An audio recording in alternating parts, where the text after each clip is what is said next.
bonjour ou rebonjour. Je corrige maintenant la partie 3 de l'examen de relativité générale qui correspond donc au cours de la playlist dans laquelle figure cette vidéo.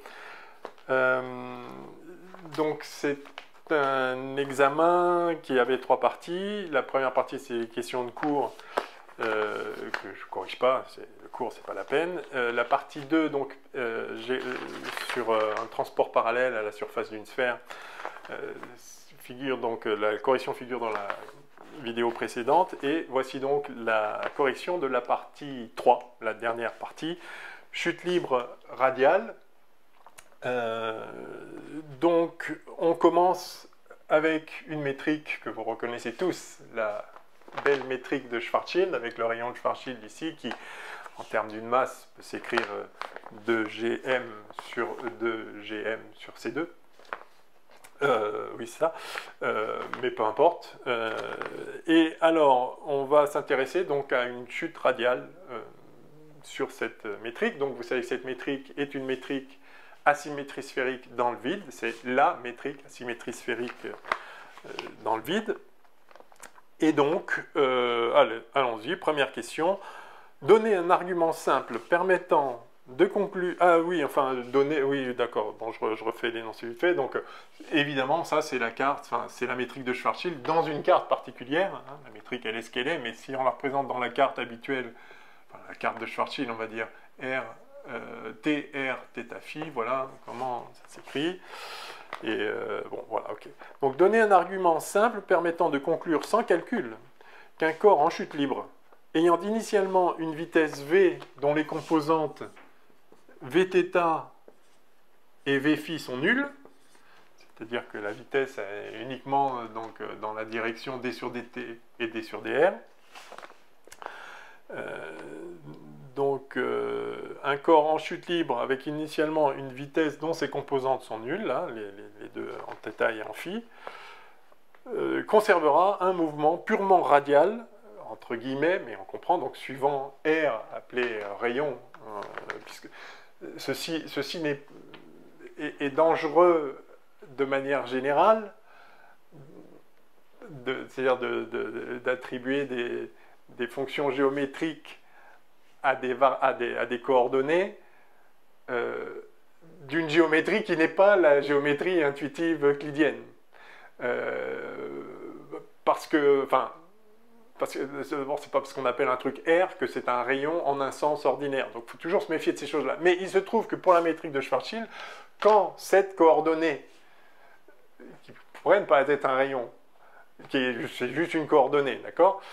Il se trouve que quand cette coordonnée est grande devant RS, le rayon de Schwarzschild, on retrouve la métrique de Minkowski qui est plate, donc on dit que c'est asymptotiquement plat, et cette métrique, on sait la lire en termes intuitifs, d'ailleurs parce que, en fait, c'est vraiment la métrique d'un espace euclidien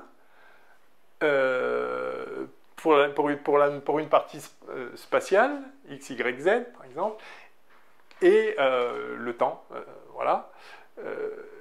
Et dans cette partie spatiale, on peut découper différemment, hein, comme vous savez, on peut choisir...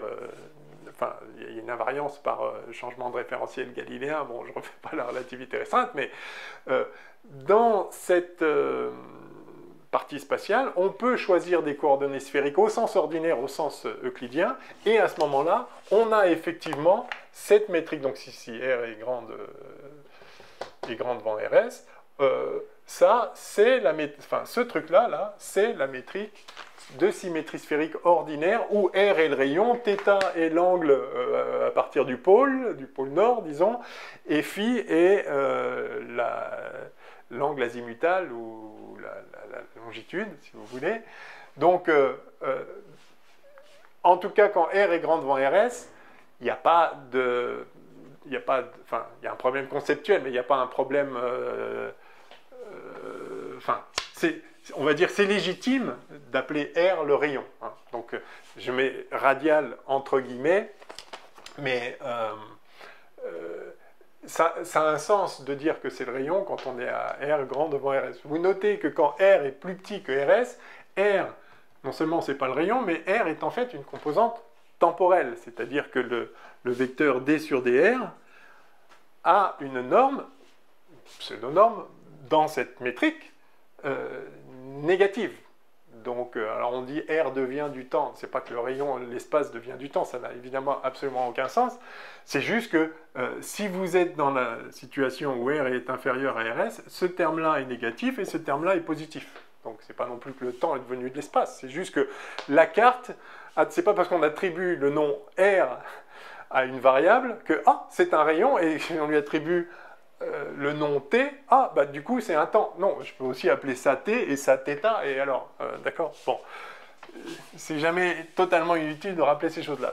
Toujours est-il que, effectivement, on peut dire radial, donc ça correspond bien à notre intuition d'un objet à symétrie sphérique au sens ordinaire. Enfin, symétrie sphérique, ça a un sens très très précis. C'est, on a une algèbre de Lie SO3 de champ de Killing. C'est comme ça qu'on a introduit dans le cours. Donc ça, c'est important de comprendre que ça a un sens. Mais, ça a un sens absolu. Enfin, il n'y a pas de... C'est une façon de parler, etc. Ça a un sens très clair. Et les variables qui implémentent cette symétrie sphérique dans la métrique de Schwarzschild sont bien R, θ, phi. Et donc... on peut simplement vérifier que si on prend D sur des phi, et puis si on prend J1, J2, J3, je les ai rappelés dans le cours, là, comment ils s'écrivent en fonction du sin θ, machin, etc. Enfin, il y a des... Donc ça, c'est J3, c'est ça, et puis J1 et J2, c'est des combinaisons de ces trucs-là. Et si on regarde le crochet de Lie de J1 avec J2, on trouve que c'est égal à J3, avec permutation circulaire. Bref, ça vérifie les propriétés de l'algèbre de Lie des rotations à 3D. Hein. Donc c'est vraiment, enfin, ça a un sens de dire que cette métrique est à symétrie sphérique, que l'espace-temps a cette symétrie sphérique SO3. Voilà, enfin bon. Donc, toujours est-il que c'était quoi la question?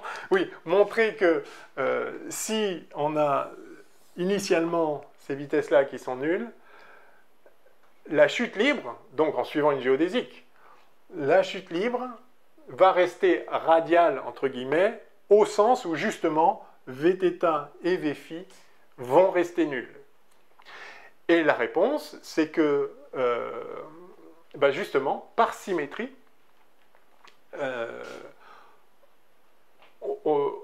on a cette symétrie sphérique qui est implémentée par ces variables-là, et donc si on commence sans vitesse, donc si on commence radial, au sens dans la direction d sur dr et d sur dt bien sûr, hein, mais sans θ et phi, eh bien on le reste parce qu'il n'y a aucune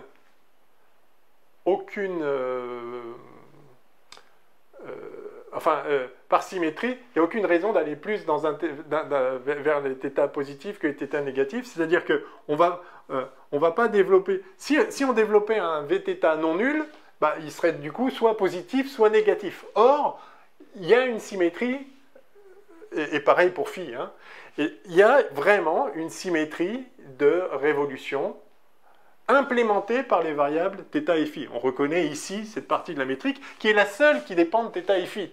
Hein. Donc, ok, il se passe d'autres choses ici. R, ça pour R plus petit que RS, c'est même une variable temporelle, etc. Très bien. Mais en ce qui concerne θ et phi, c'est elle, et elle seule, qui implémente le J1, J2, J3 dont je parlais avant. D'accord? Donc, elles, ce sont bien les variables de la symétrie sphérique. Et par conséquent, si vous démarrez radial au sens où orthogonal, en fait c'est ça qu'on devrait dire, orthogonal à l'espace θ phi, balayé par θ phi, à t et r constant, mais pour n'importe quel t et n'importe quel r. Donc si on démarre orthogonal à ça, on ne peut pas se mettre à avoir une certaine, une composante de vitesse dans cet espace restreint θ phi, par symétrie. Ok, donc c'était ça la réponse. Alors évidemment, Enfin, pour le dire en une phrase, c'est pas forcément aussi simple, mais l'important là, c'est... Bon, enfin, dans les copies, on voit bien si ça a été compris. Il suffit, en fait, il suffit de dire symétrie sphérique et ok, on a compris. Parce que je ne rappelais pas que la métrique de Schwarzschild est à symétrie sphérique. Il fallait le mentionner, parce que c'est ça l'argument en fait qu'il faut tirer. Bon, j'ai essayé de le dire de façon... Enfin, j'en profite pour faire comprendre vraiment ce qu'on entend par là, parce que encore une fois, c'est important de ne pas prendre les coordonnées pour les vraies choses, et c'est pas parce que... Enfin, surtout le nom des coordonnées elles-mêmes, ça n'a rien à voir avec le réel. On essaye de le faire coller au plus près à une intuition, mais... Voilà. Ok, alors, ceci étant dit, maintenant, donc maintenant c'est la question 32. Je mets l'énoncé dans la description de la vidéo pour ceux qui veulent regarder. Alors, on s'intéresse ci-dessous aux trajectoires radiales pour lesquelles les coordonnées θ et φ sont constantes. On pourra donc oublier ces deux coordonnées et considérer un mouvement à deux dimensions restreint aux coordonnées t et r. Donc effectivement, on va oublier ça, précisément parce qu'on démarre radial, on n'ira jamais... on n'aura jamais des composantes de la vitesse. Donc voilà, on les oublie. Donc on est dans un problème à deux dimensions, très bien. Donc maintenant, on considère une courbe dans la variété, dans l'espace-temps de Schwarzschild. La courbe, c'est lambda donne gamma de lambda. Alors là, comme je l'ai dit pour la vidéo précédente, pour la correction de la partie 2, gamma de lambda, c'est un point de la variété. Et ce point peut être représenté par des coordonnées, en l'occurrence les coordonnées dans la carte de Schwarzschild. Hein, donc il y a une petite omission, et ici il y a un petit raccourci conceptuel, qui n'est pas grave si on l'a bien compris, mais qu'il est important de souligner. On peut écrire donc dans les coordonnées, donc t égale t0 en fait, et r égale r1 plus lambda de r2 moins r1. Donc voilà, alors, et θ-φ, mais on a dit qu'on oubliait θ-φ, puisqu'il ne va rien se passer côté θ-φ. Parce qu'on s'intéresse enfin, on démarre avec Vφ et Vθ égale à 0. Donc, attention, gamma de lambda, en réalité, c'est le point dont les coordonnées sont ça. Ce ne sont pas ces coordonnées directement. Mais bon, le raccourci est facile à faire. On ne va pas changer de carte, comme je le disais aussi dans la partie 2, on ne va pas changer de carte. Donc, on peut, sachant ce qu'on fait, assimiler le point à ces coordonnées, même si conceptuellement c'est différent et c'est important dans de très nombreux contextes. Mais en l'occurrence, on ne va pas changer de carte, donc voilà. Donc on nous demande, donc étant donné cette courbe, donc on voit très bien que donc on est à t constant, et on a r qui, quand... Alors, oui, la courbe, elle est de 0, 1 dans m. Donc lambda va de 0 à 1, donc quand lambda vaut 0, on est en R égale R1, quand lambda vaut 1, on est en R égale R2, donc c'est une ligne qui relie, si on fait le dessin avec notre intuition de ce que c'est qu'être radial, ça relie, on va dire que là on a RS, on a ici R1 et ici R2, c'est une ligne qui relie radialement à un θ et un φ constant, donc on s'en fiche, un point en R1 à T0, au point en R2, pas au même instant, ça ne veut rien dire, à la même coordonnée T0. Bon, on peut appeler ça instant si on veut, mais... Ok. Donc voilà la courbe en question. Très bien. Calculer la vitesse de cette courbe au sens de la géométrie différentielle. Donc la vitesse de la courbe, c'est le fameux V gamma, gamma de lambda. Et donc ça, bah, c'est simplement... donc c'est un vecteur qui a...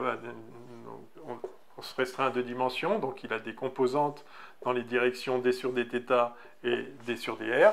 Quels sont les coefficients ici? Ben, simplement la dérivée des coordonnées. Donc ici, ben, c'est 0, et ici, c'est R2 moins R1. Voilà, donc la réponse à la question, c'est ça. La vitesse, c'est R2 moins R1, d sur dr. Très bien. Là.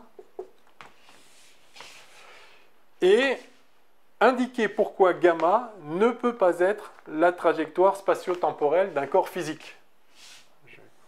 C'est ça. Ceci est une courbe, voilà, gamma, qui va de R1 à R2, quand on passe de 0 à 1. Ceci est une courbe dessinée dans l'espace-temps. Pourquoi ça ne peut pas être la trajectoire d'un corps? Alors évidemment, l'intuition serait de dire bah, c'est tout au même instant, donc on ne peut pas être au même instant en différents endroits. Donc oui, c'est pas la trajectoire d'un corps, c'est juste une ligne dessinée dans l'espace, why not? C'est une courbe qui est parfaitement légitime, c'est pas la trajectoire. Oui, d'accord, mais ça fait appel à l'idée de temps, etc.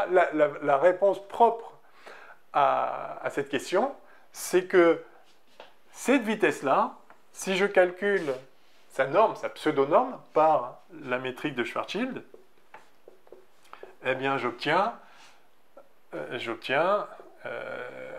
1 sur 1 moins RS sur R, R2 moins R1 au carré, voilà. Et on précise que R1 et R2 sont plus grands que RS, on est toujours au-delà de l'horizon, sinon on ne peut pas traverser dans cette carte, on ne peut pas traverser, donc voilà. Et ça, c'est positif.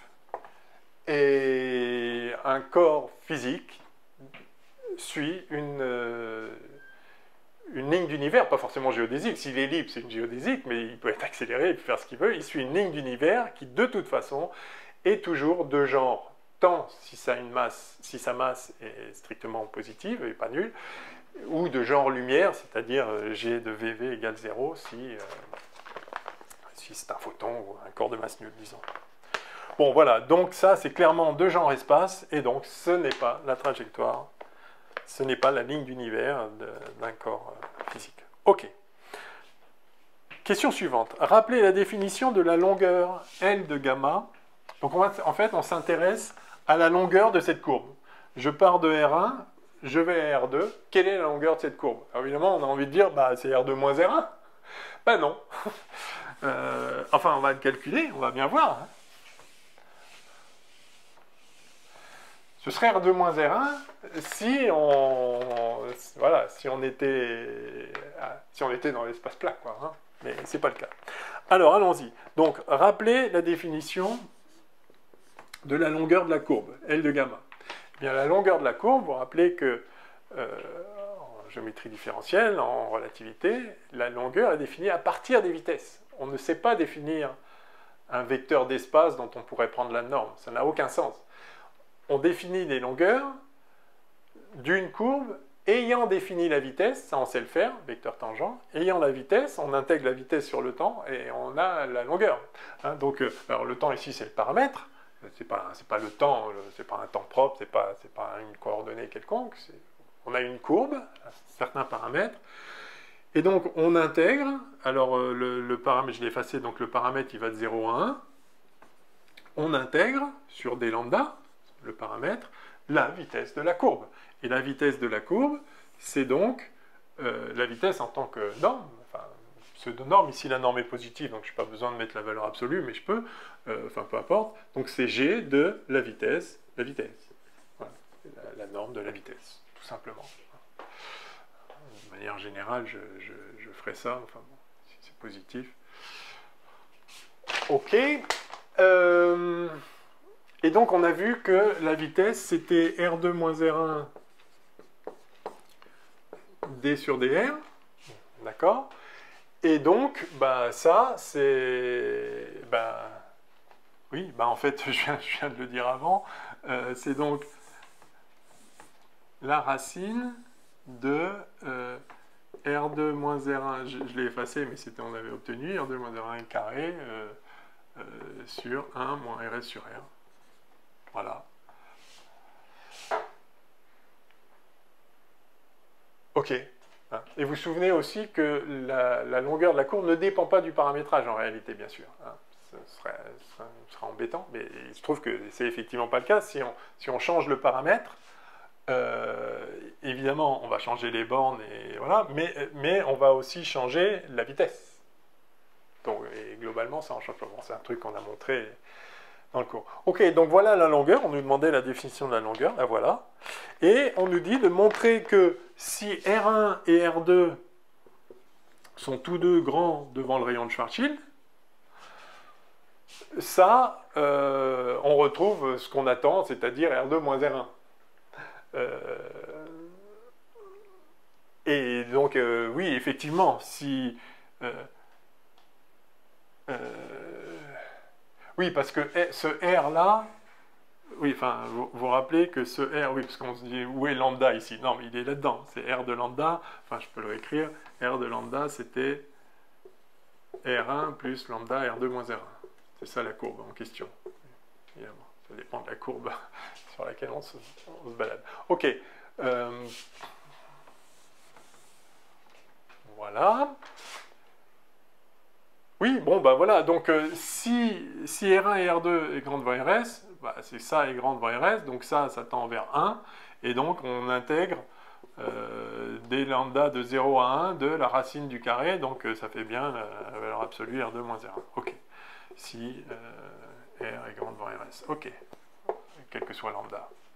Ok, bon, très bien, et la deuxième, donc on retrouve que c'est asymptotiquement plat, on retrouve ce qu'on attend quand on est loin du rayon de Schwarzschild, mais dans le cas général, alors on nous demande, est-ce que ça, c'est plus grand ou plus petit que la longueur qu'on attend naïvement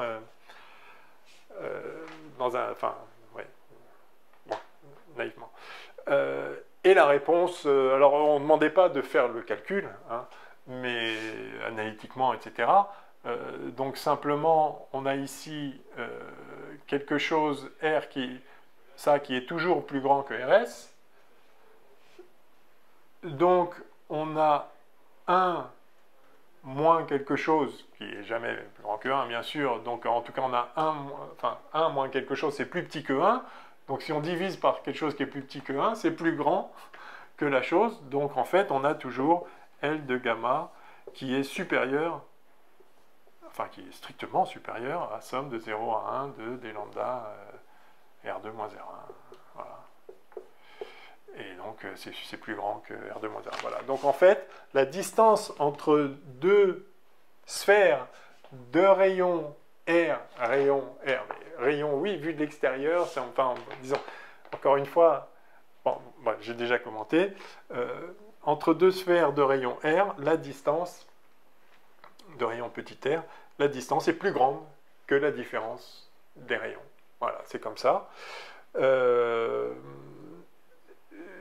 Je rappelle en passant, parce que je l'ai mentionné dans le cours, si on calcule la surface de la surface R égale constante, T égale constante, donc on se met à un T constant et à un R constant, si on calcule la surface, l'air, d'accord, l'air de la sphère que ça dessine bien une sphère au sens ordinaire, parce que je vous rappelle qu'on a la θ phi qui implémente la symétrie sphérique.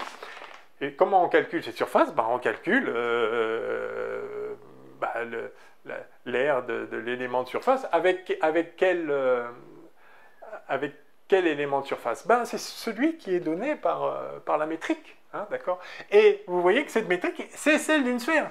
Donc on va trouver, on peut le faire, je vous rappelle comment on intègre une fonction sur une variété avec une métrique, il y a la forme, volume, etc. Il faut intégrer racine de moins g, en l'occurrence déterminant de la métrique. Bref, si vous intégrez ça, vous allez trouver 4πr2.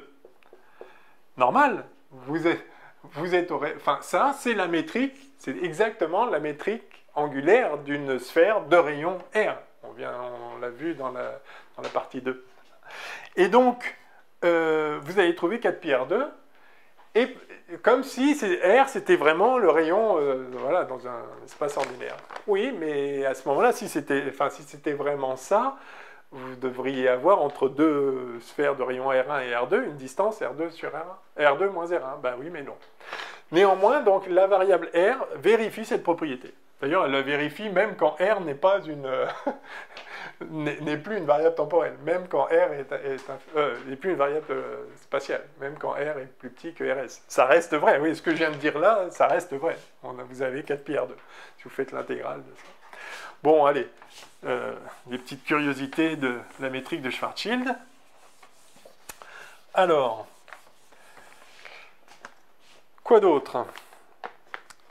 Ok, question 34. Donc, maintenant, on considère une nouvelle courbe. Là, c'était juste pour faire cette remarque. intéressante, de ne jamais se laisser piéger par le nom des variables et par l'intuition géométrique avant d'avoir vraiment... Il ne faut pas la rejeter, l'intuition géométrique, hein, mais il faut la regarder avec prudence et l'utiliser à bon escient. Ok, donc maintenant on considère une nouvelle courbe radiale, au sens donc où il ne se passe rien sur θ et φ. Je la nomme donc gamma rad, et à nouveau gamma rad de lambda. Alors c'est pas les coordonnées, c'est le point dont les coordonnées sont ce que je mets là. En l'occurrence, donc t de lambda, r de lambda, évidemment. Et on suppose qu'elle est... Alors, on suppose que c'est une géodésique correspondant à la ligne d'univers d'une particule de masse non nulle en chute libre radiale. Donc on sait que si ça démarre radial, ça restera radial, par symétrie. Et c'est une particule en chute libre, donc c'est une géodésique. Puisqu'elle est en chute libre, c'est ça que ça veut dire. D'accord ? Ça, c'est vraiment le cœur de la relativité générale.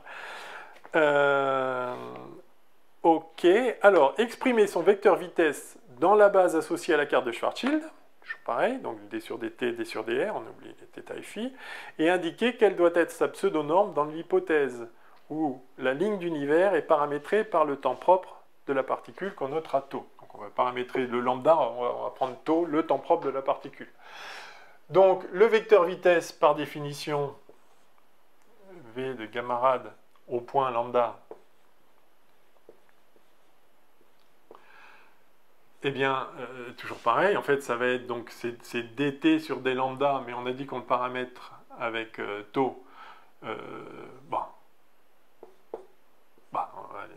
D sur d lambda, d sur dt, plus, pardon, oui, enfin, oui, il n'y a qu'une seule variable, bien sûr, d sur d, pardon, dr, excusez-moi, dr sur d lambda, d sur dr, voilà.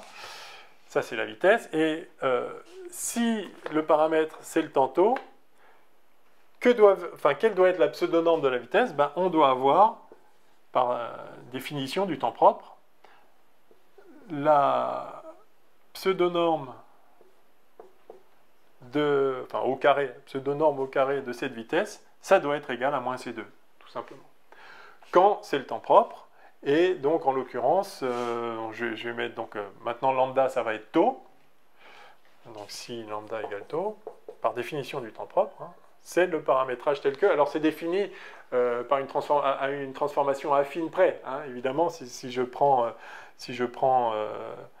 tau égale a lambda plus b avec a et b constant, si tau est le temps propre, tous ces taux primes là sont aussi des temps propres. Bien sûr. On parle de paramétrage affine. Ok. Donc on a, je vais l'écrire ici, on a donc ici t point. Donc oui, écrivons ça. Donc oui, je peux appeler, je vais dire que v c'est t point d sur dt plus r point. Donc point maintenant c'est d sur d taux, d sur dr ici. Et donc ça s'écrit, allons-y, ça s'écrit moins GTT, enfin, ça c'est GTT, d'accord, mais je vais l'écrire en toutes lettres, moins 1 moins RS sur R, C2, T point carré, plus, GRR, c'est-à-dire 1 moins RS sur R, puissance moins 1, R point carré, égale moins C2. Voilà. OK. Si on a paramétré par le temps propre, on a ça. Très bien. Ah, ça c'était la question 35. En déduire une relation entre T point et R point. Donc là, voilà. C'est complètement trivial. Voilà, alors maintenant, on rappelle qu'à chaque champ de Killing K est associé une quantité conservée le long de toute géodésique. Champ de Killing, donc, qui implémente les symétries, hein, qui est défini, mais c'était rappelé dans les questions de cours, donc là, c'était même dit, donc il n'y avait même pas besoin de le savoir, il suffisait de regarder. Enfin, un champ de Killing vérifie que la dérivée de Lie dans sa direction enfin, le long du champ de Killing de G, c'est 0. Et ça nous dit, enfin, oui. Et là, on nous dit que si on a un champ de Killing, il y a une quantité conservée qui est le long d'une géodésique, qui est G de KV, qu'on peut écrire G mu nu, K mu, V nu, si on regarde en termes de coordonnées dans une certaine base, dans n'importe laquelle évidemment, mais avec les mêmes composantes ici et là, enfin dans la même base, ou encore K mu, V mu. Voilà, donc ça c'est la quantité conservée, et donc on nous demande de justifier l'affirmation selon laquelle le champ de vecteur, pardon, D sur dt est un champ de Killing de la métrique de Schwarzschild. Et ce qu'il y avait dans les questions de cours avant, c'était et on le donnait explicitement, de rappeler, de démontrer que si on a une variable qui est ce qu'on appelle cyclique, une coordonnée cyclique, c'est-à-dire dont les coefficients de la métrique dans ces coordonnées-là ne dépendent pas de la variable, alors cette coordonnée génère un champ de Killing, c'est-à-dire que le vecteur de base de l'espace tangent qui lui est associé est un champ de Killing. En l'occurrence, la métrique de Schwarzschild est stationnaire, et même statique. Aucun de ces coefficients ne dépend de t, donc K est bien un champ de Killing. Il y en a un autre champ de Killing qui est, qu'on note S souvent, qui est D sur D phi, puisque aucun de ces coefficients ne dépend de phi non plus, donc ce sont ces deux variables cycliques qui génèrent deux champs de Killing, celui-ci et celui-là. Là, on s'intéresse à celui-ci, et on propose de noter moins E, la quantité conservée associée à ce champ de Killing, c'est-à-dire, en fait, moins E, c'est donc G de K V, où V est la vitesse de la géodésique. D'accord? Parce que ceci est vrai, évidemment, le long d'une géodésique. C'est une grandeur conservée le long d'une géodésique. Ok. En déduire l'expression... Ah oui, non, en fait, je le donnais pas. Il fallait le savoir, ça. Bon. Il me semblait que je le donnais... Ah, je le donnais pas. Ah. Ah bon? Eh ben, très... Ah, si, je le donnais. Ouais. J'aurais pas dû, mais... Ok. Bon. Très bien, donc il suffit de le calculer. En déduire une expression de dt sur dτ en fonction de E, bah, il suffit de faire ce calcul-là. Donc on a V c'est ça. Donc on fait le produit scalaire de ça, alors le produit scalaire au sens de Schwarzschild, hein, évidemment, de ça avec ça. Donc on a ça va être GTT, cette coordonnée fois celle-là, donc une fois t point fois ça, donc ça fait moins 1 moins RS sur R C2 t point. On s'en fiche, puisqu'il n'y a pas de terme là-dedans en dt croix dr, il n'y a pas de terme non diagonaux, donc on a directement la réponse à la question, dt sur dτ, t point c'est dt sur dτ, on a dt sur dτ qui vaut, le moins 1 s'en va, qui vaut E sur 1 moins RS sur R, C2. Très bien. Bon, ça répond à la question. Puis, l'équation donnant dr sur dτ au cours de la chute libre. Alors là, on se sert, je peux effacer ça.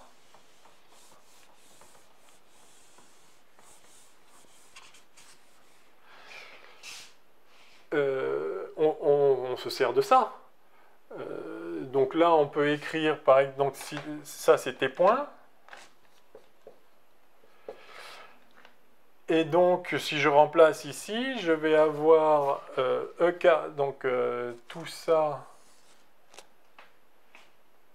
Donc, oui, tout ça, ça fait moins E carré sur 1 moins RS sur R, c'est 2. D'accord, parce que le truc au carré, mais c'est le même facteur ici. Ok. Qu'est-ce que j'avais? Oui, il y avait le moins ici. Attendez. Ah oui, mais... oui, c'était... Attendez. La grandeur conservée, j'ai dit, c'était ça, c'était T point scalaire K. Ah oui, le D sur DT, donc c'était bien avec le signe moins. Oui, donc E, c'est avec le signe... Ah oui, mais il est au carré, ça ne change rien. Ok, j'étais pas sûr du signe moins, mais là, bien sûr, il n'y a pas de problème. Plus... Bah, là, il y a dr sur dτ au carré sur 1 moins rs sur r, et tout ça, ça fait moins c2, et on veut dr sur dτ. Donc dr sur dτ, je vais le mettre au carré, on prend la racine après, donc je multiplie par 1 moins rs sur r, je passe ça de l'autre côté, donc ça fait E2 sur C2, 2 sur C2, moins, attendez, je suis perdu, moins C2 fois 1 moins RS sur R, C2. Voilà. Bon, j'espère que je ne me trompe pas. J'ai toujours du mal, le nez au tableau. DR sur DR. J'ai passé ça là, j'ai multiplié. Moins, non, c'est bon. Ok. Donc on a ça. Je vais le laisser, je ne sais pas si on a besoin par la suite. Ok, donc on a ça, très bien. Bon, c'était la réponse à la question. Et en déduire sous forme intégrale l'expression de la durée de la chute libre de la particule depuis un rayon R0 plus grand que RS. Donc on a RS ici, disons. On démarre de R0 et on va radialement de R0 jusqu'à RS, justement. Voilà. Et on demande la durée de la chute libre, la durée en temps propre, la durée de la longueur de la trajectoire, en fait. Hein, c'est toujours... mais on a directement... Enfin, pardon. Non, pas la longueur de la trajectoire. Le temps propre écoulé. Oui. Oui, bah si, c'est ça, en fait. Si, c'est ça. La longueur de la trajectoire, mais dans l'espace-temps, par rapport à ce qu'on a fait avant, qui était la longueur d'une courbe à un instant donné. Là, c'est la longueur de la géodésique. Enfin, en l'occurrence, c'est une géodésique, mais peu importe, le temps propre, c'est toujours la longueur de la courbe, de la ligne d'univers, c'est le mot que je cherchais, suivi par la particule. Bon, bref, on a dr sur dτ, du coup, qui vaut ça. Et donc, on a dτ...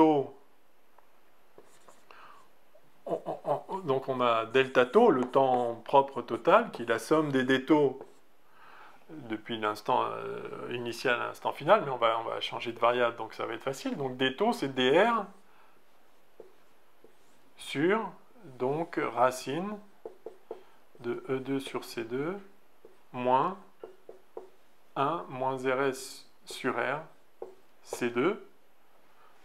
Voilà. Bon, j'espère qu'il n'y aura pas besoin. Et ça, du coup, les bornes, c'est facile. On part de R égale R0 et on va à RS.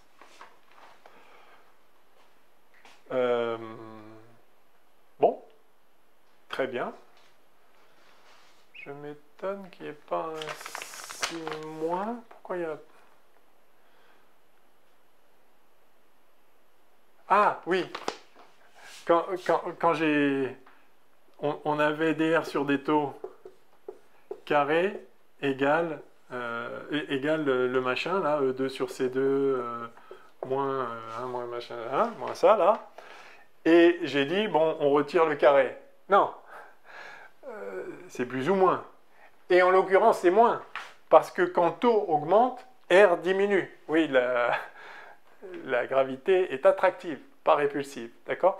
Donc, effectivement, c'était moins qui devait apparaître là. Donc, ça devrait être moins ici, hein, enfin, moins là, de R0 à RS. Et maintenant, je peux inverser. Je fais la somme de RS à R0 en retirant le moins.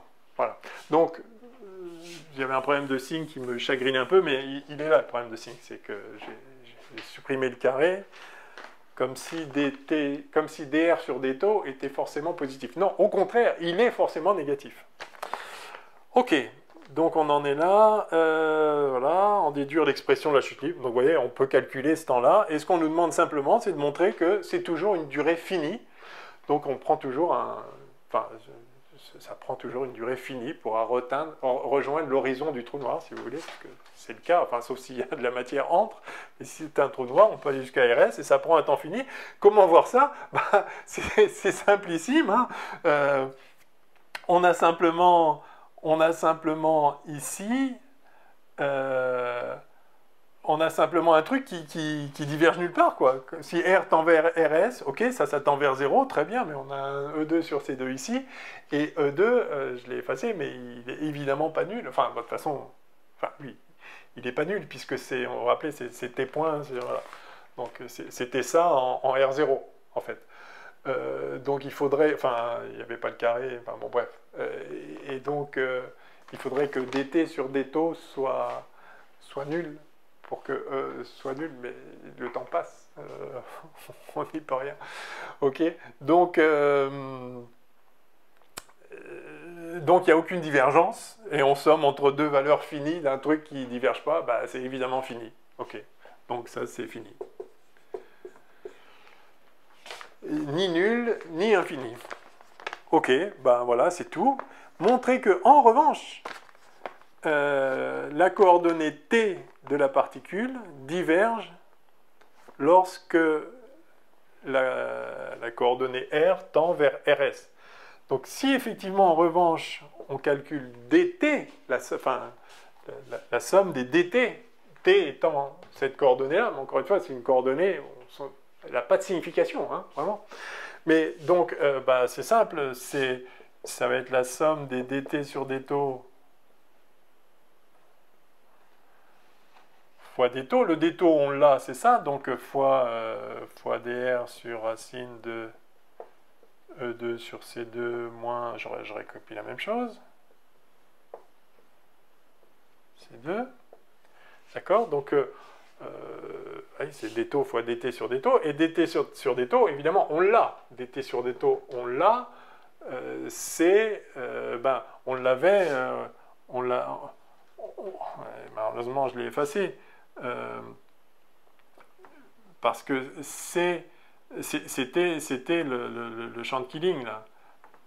G de dt sur d sur dt, le champ de Killing, et la vitesse, celle-là, donc ça nous donnait moins E, et ça, c'est moins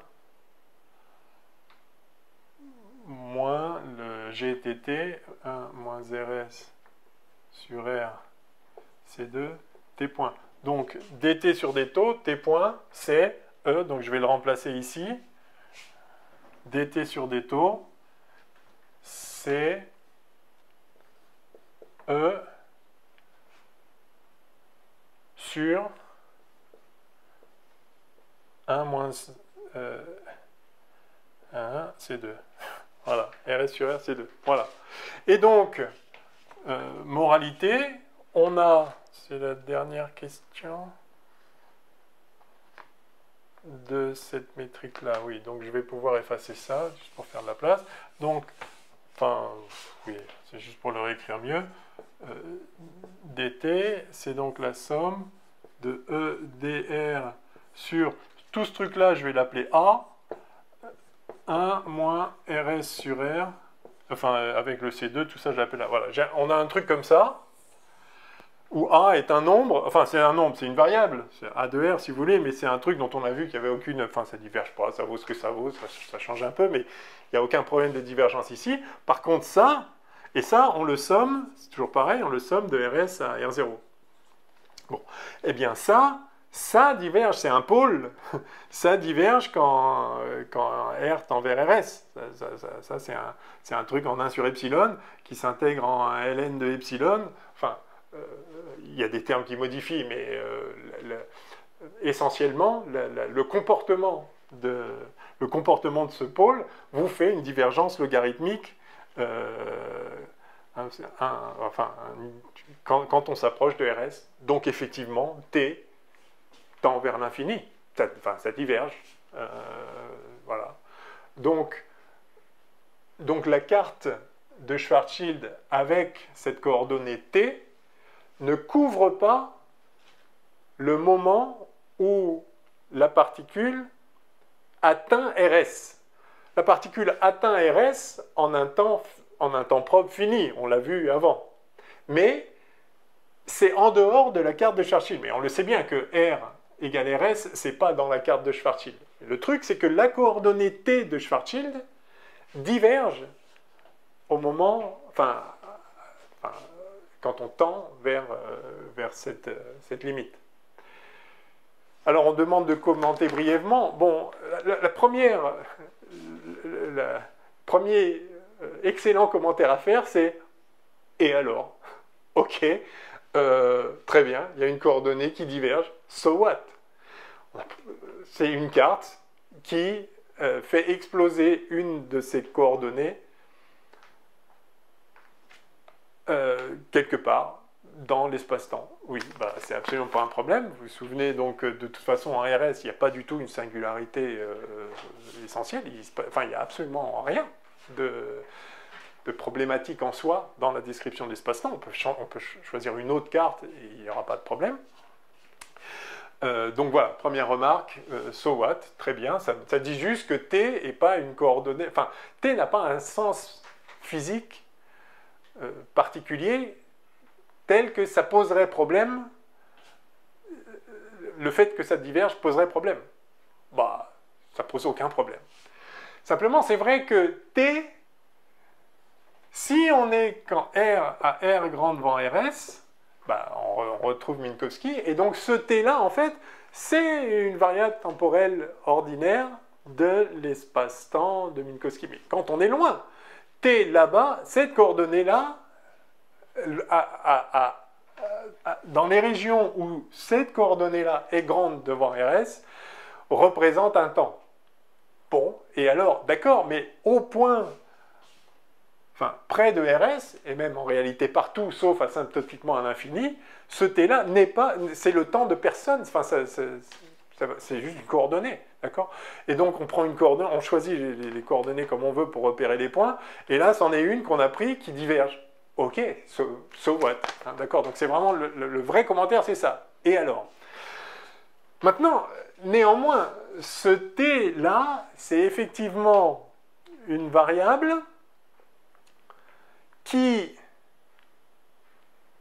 si on regarde une ligne d'univers d'un corps physique, de masse non nulle, ou même de masse nulle, en l'occurrence, c'est une coordonnée qui ne peut que augmenter le long d'une trajectoire physique, le long d'une géodésique en particulier, mais le long de n'importe quelle trajectoire physique, même accélérée, parce que le vecteur vitesse d'une trajectoire, le vecteur vitesse d'une ligne d'univers d'un corps physique est toujours une ligne d'univers dont la vitesse est de genre temps. D'accord?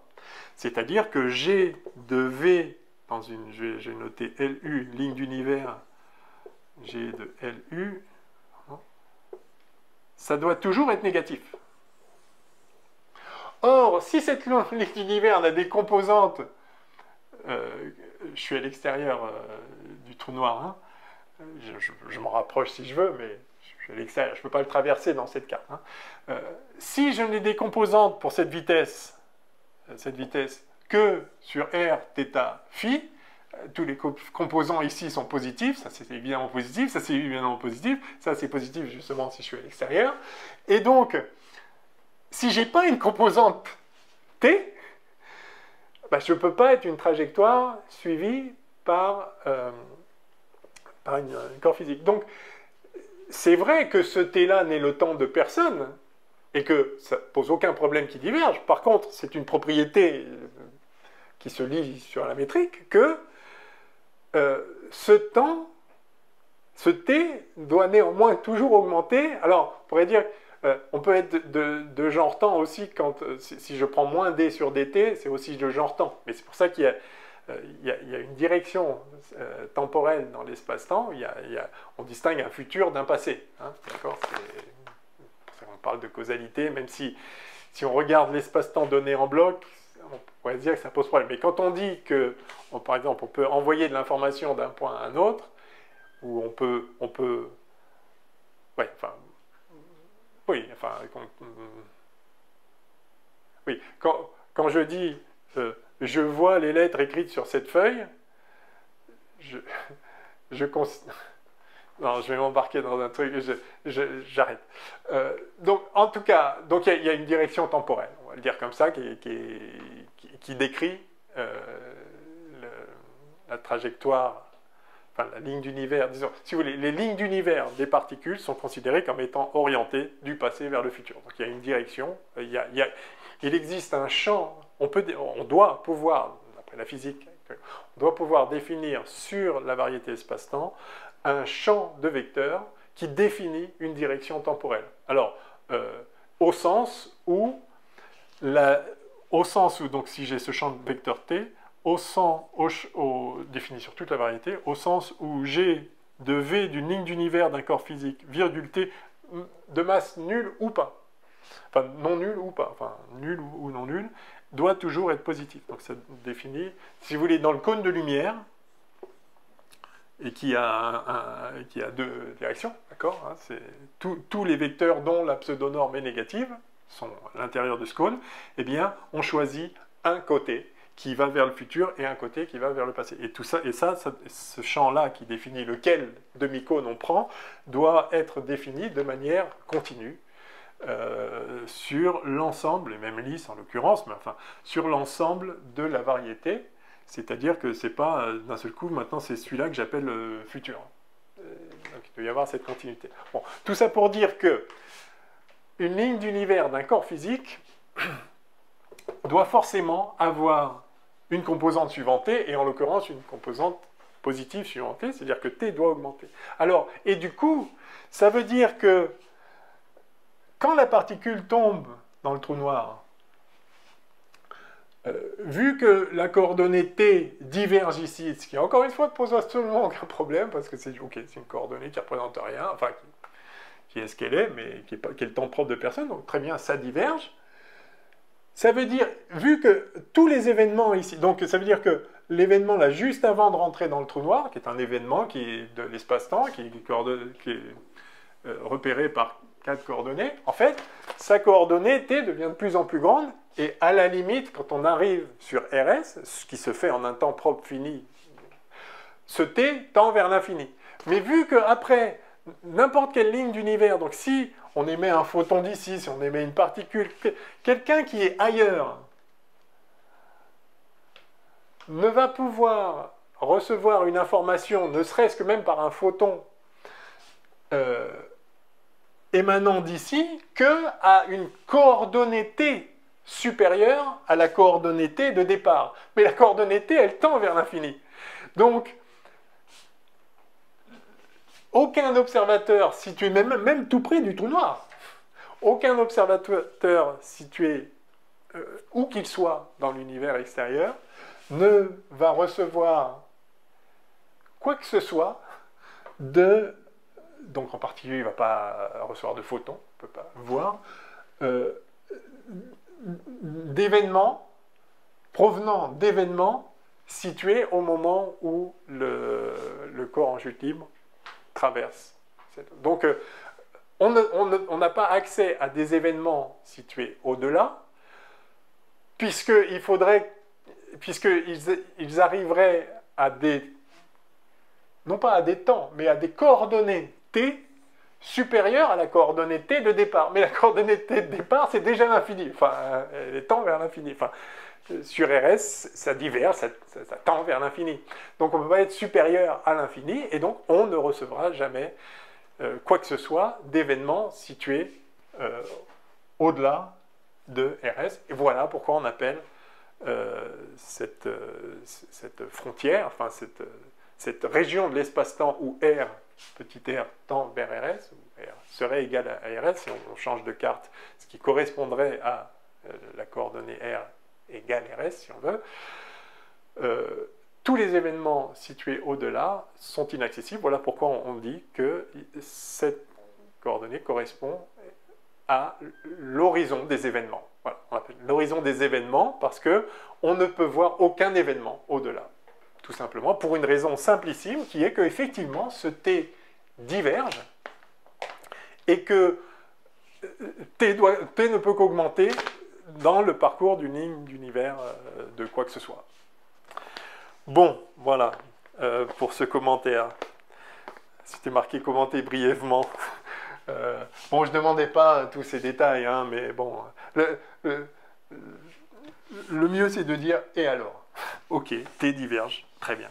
Mais bon, c'est bien aussi de voir, enfin on n'a pas eu le temps de le discuter beaucoup dans le cours, donc j'attends pas des miracles ici, mais c'est bien de voir aussi pourquoi on parle néanmoins d'horizon des événements. C'est-à-dire que certes, il ne se passe rien en R égale RS, c'est un point de l'espace-temps comme un autre, enfin ce sont des points, pour chaque θ et chaque phi et chaque t, ce sont des points de l'espace-temps comme les autres, il n'y a rien de spécial au niveau de la variété,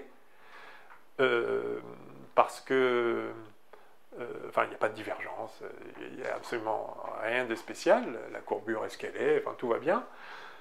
Mais, du point de vue de l'interprétation physique, enfin, si dans cette variété décrite d'un point de vue géométrique, il n'y a absolument aucun problème. Mais si on met de la physique dedans et qu'on dit que les trajectoires, les lignes d'univers des corps physiques, donc les trajectoires dans l'espace-temps des corps physiques, ne peuvent être que de genre temps, alors, mais seulement alors, le fait que t diverge, sachant que par ailleurs cette coordonnée est telle que t ne peut que augmenter le long d'une trajectoire d'univers, en tout cas quand on est au-delà de l'espace-temps, parce que sinon c'est plus, enfin, t n'est plus une variable temporelle, mais voilà, ce fait-là fait que ben, il y a un horizon des événements physiques en ce sens-là. Maintenant, si on regarde l'espace-temps comme donnée en soi, sans faire l'interprétation d'un corps qui suit une trajectoire, parce que dans l'espace-temps donné en bloc, il n'y a pas une trajectoire parcourue avec un temps propre qui s'écoule pour la particule, comme s'il y avait un avant puis un après.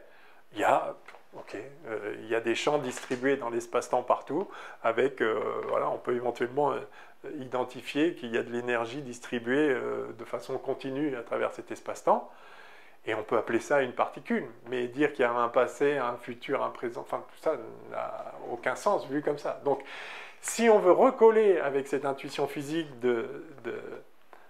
où on identifie des particules avec des instants de leur temps propre, mais des instants successifs, avec un passé, un présent et un futur le long, enfin, un temps qui s'écoule, un temps propre qui s'écoule le long d'une trajectoire, mais vous voyez que c'est un truc physique qu'on rajoute par-dessus la description géométrique spatio-temporelle de l'espace-temps, alors là, ok, on peut parler d'horizon des événements. Sinon, c'est juste un espace-temps qui est donné, il est ce qu'il est, c'est une variété où il n'y a pas de début ni de fin, il y a la variété, et il y a une métrique dessus, et cette métrique est donnée par les équations d'Einstein. Donc vous voyez, c'est quand même quelque chose, enfin, c'est important de voir à quel niveau, enfin, quand on parle de quelque chose, quand on dit quelque chose, quels sont les ingrédients dont on a besoin pour ça. Et pour parler d'horizon des événements, il faut aller au-delà de juste la description de l'espace-temps en tant que variété différentielle dont la métrique obéit aux équations d'Einstein. il faut rajouter, ce que c'est qu'une particule, il faut rajouter cette idée de ligne d'univers allant d'un passé à un futur, etc. De genre temps, etc. Ok. Bon, allez. Alors, et la fin, et on va clore, parce que de toute façon, c'est la fin.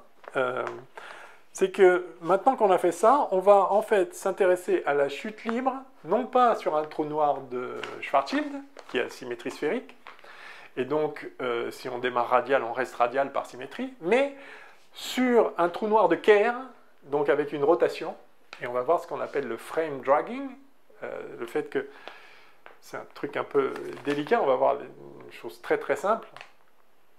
Le fait que c'est comme si l'espace-temps était entraîné par la rotation du trou noir, mais évidemment dire ça comme ça ne veut rien dire, donc on va faire des choses précises, enfin une question simplissime, hein. Il y a 3 questions simplissimes, c'est juste pour le plaisir, de voir que cette propriété de radialité disparaît dans ce cas-là. On ne peut pas avoir une chute libre radiale autour d'un corps qui tourne, mais ça n'a pas besoin d'être un trou noir de Kerr. Enfin, ça n'a pas besoin d'être un trou noir. La Terre tourne sur elle-même. En réalité, ou le Soleil tourne sur lui-même, c'est le cas. En réalité, ça fait que si on lâche un corps, en fait, il va être entraîné.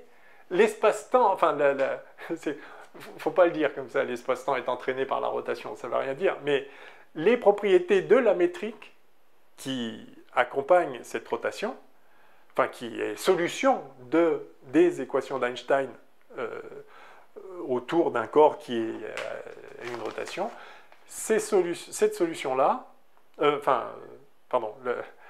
la chute libre ne peut pas être radiale, le corps se met à tourner dans la direction, enfin se met à défléchir, acquiert une vitesse angulaire dans les angles θ et φ. Enfin, en l'occurrence, dans les angles phi, on va se mettre à l'équateur pour que ce soit tout simple. Ça se met à avoir une vitesse d'entraînement, en quelque sorte. Enfin, bref. Donc, encore une fois, méfions-nous des intuitions géométriques, mais ne nous les interdisons pas quand même, parce que on a vu que l'argument de symétrie sphérique était très bon tout à l'heure. Mais il a fallu justifier proprement, en disant que... Bon, bref, en disant ce qu'on a dit. Alors... La métrique de Kerr, c'est un truc, c'est un enfer. Regardez-la sur Wikipédia ou sur n'importe où vous allez trouver la métrique de Kerr écrite in extenso. C'est un truc, quand on la voit, on comprend pourquoi il a fallu attendre 1963 pour que M. Kerr, génialement, tombe sur cette solution incroyable. Il ne s'est pas rendu compte lui-même, d'ailleurs, à quel point c'était extraordinaire d'avoir mis le doigt là-dessus. Il travaillait sur... je crois qu'il a écrit un article d'1 page et demie où voilà, il dit voilà, pof, voilà la solution. Et quand on a, enfin, c'est après qu'on a réalisé à quel point c'était extraordinaire ce qu'il avait fait en fait, d'avoir réussi à résoudre les équations d'Einstein dans un cas comme ça. C'est loin d'être simple.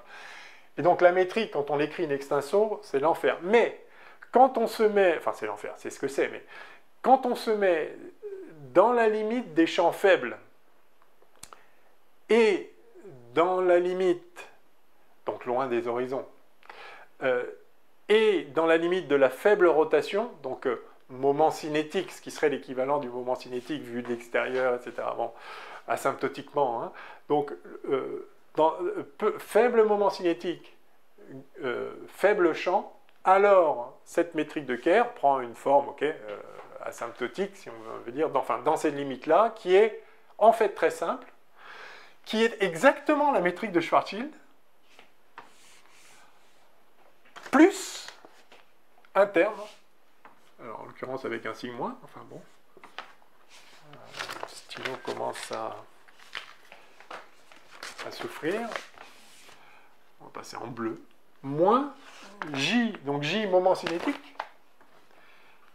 le rayon de Schwarzschild intervient ici aussi, enfin c'est Gm sur C2, donc voilà, donc c'est G et la masse qui intervient, mais en fait divisé par M, donc c'est une façon de le présenter en fait, sur R,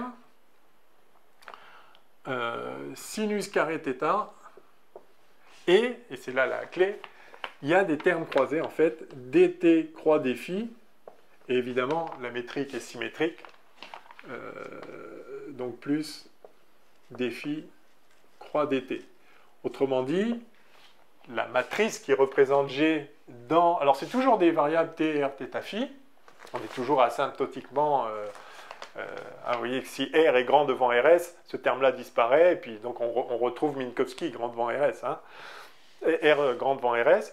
Et donc le paramètre clé ici, c'est J sur M. Donc J, c'est le moment cinétique, ce serait M R2 θ point, si vous voulez, classiquement. Hein. Donc J sur M, ça vous décrit la vitesse angulaire, en gros. Donc on a ces termes croisés, des T, des phi. Oui, donc la métrique de Kerr dans cette limite-là, écrite dans la base associée à cette carte, n'est pas diagonale. Voilà.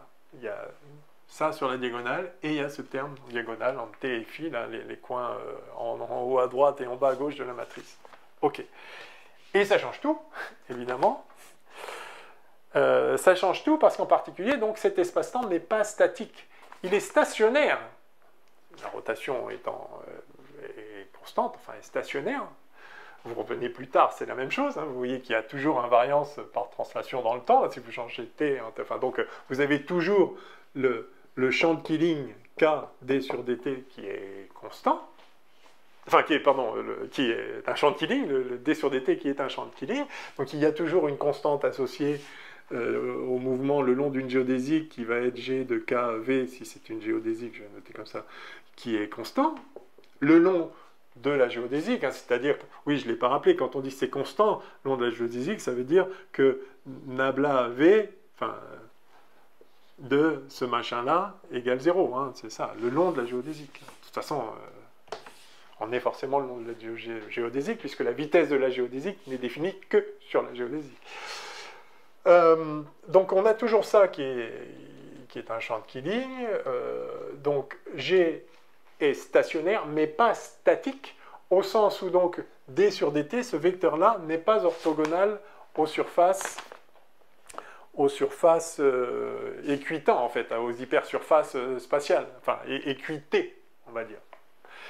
C'est une variable temporelle, mais l'appeler le temps, il n'y a pas le temps, mais en tout cas, voilà, équité. Parce qu'il y a ces termes croisés, et donc le produit scalaire, au sens de G, de d sur dt avec d sur dφ, par exemple, c'est pas 0, c'est ça. D'accord? Donc c'est pas statique, on appelle ça statique. Et donc ça fait effectivement une différence. Alors, voyons, quelles sont les questions demandées. Pourquoi ne peut-on plus garantir qu'une chute libre initialement radiale, au sens de la question d'avant, hein, donc θ et φ qui ne bougent pas, donc v θ et v φ initialement nuls, composante de la vitesse dans la direction θ et φ, pourquoi ne peut-on plus garantir qu'une chute libre initialement radiale demeurera radiale à coup sûr? Pourquoi? Alors, bon, répondant à ça, pourquoi? Parce que l'argument qu'on avait utilisé, c'était la symétrie sphérique, et on n'a plus de symétrie sphérique. Effectivement, maintenant, ça c'est la symétrie sphérique, mais maintenant, il y a un terme en plus qui fait intervenir phi. Et on n'a pas une symétrie sphérique, évidemment, par construction, je dirais, puisque c'est un corps en rotation. Donc, il y a une symétrie axiale, axisymétrique, autour de l'axe, mais il y a une direction privilégiée, évidemment, la direction de rotation. Donc c'est pas vrai que c'est invariant par rotation. Il y a une direction privilégiée, c'est pas isotrope. Bon, donc l'argument ne tient plus, donc on peut plus affirmer ça, que ça va rester radial. Pourquoi peut-on néanmoins affirmer, sans calcul, toujours, qu'une particule ayant initialement une coordonnée θ égale pi sur 2, et les composantes nulles là, aura toujours, enfin il suffit de celle-là hein, d'ailleurs, hein, voilà.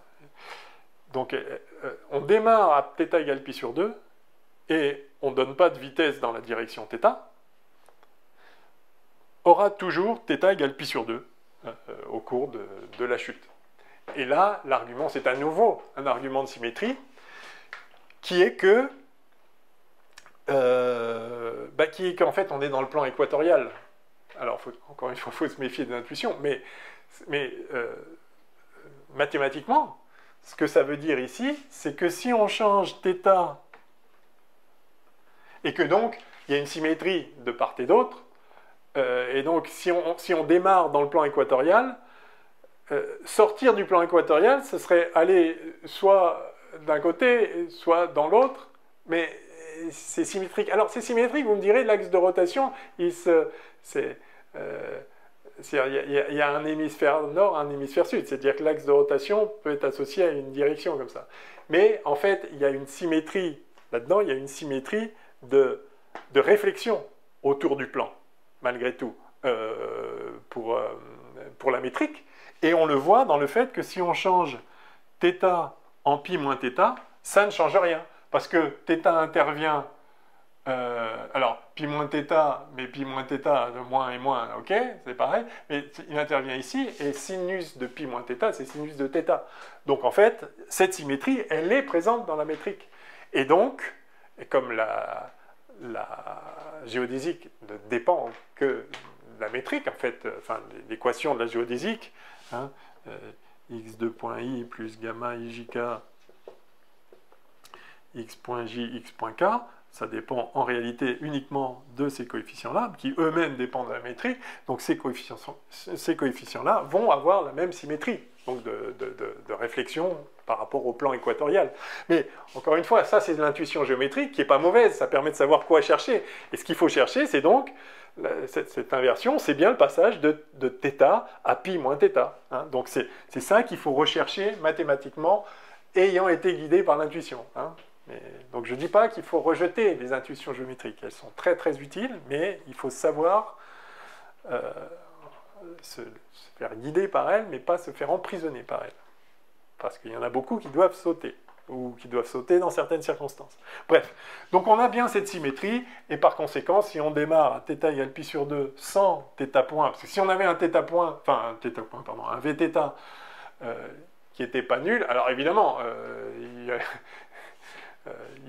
ça donnerait, enfin, ça briserait la symétrie entre le haut et le bas, si la vitesse initiale brise cette symétrie. Mais si la vitesse initiale ne brise pas cette symétrie, c'est-à-dire qu'elle doit être nulle, eh bien, rien ne peut le faire par la suite. Et donc, on va se mettre dans le plan équatorial, autrement dit, sin θ égale 1, pouf, enfin, c'est pas que ça vaut 0, là, c'est que ça vaut 1, voilà. Et donc, on a une métrique qui est la métrique de Schwarzschild dans le plan équatorial avec un terme en plus qui est ça. Enfin, ok. Encore une fois, c'est pas toute la métrique de Kerr, ça, c'est la métrique de Kerr dans l'approximation des champs faibles à faible rotation. Ok. Où J, donc, est le moment cinétique et M, la masse, ok, comme d'habitude. Ok. Il reste 3 questions, mais toutes simplissimes.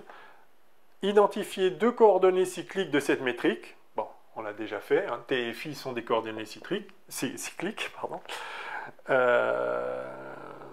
En déduire les champs de Killing associés. D sur dt, donc je les ai notés K. Ils ne sont pas notés là, mais peu importe. En général, on les note comme ça, mais ça n'a aucune importance. K et S, et les quantités conservées correspondantes pour une particule massive en chute libre suivant la géodésique.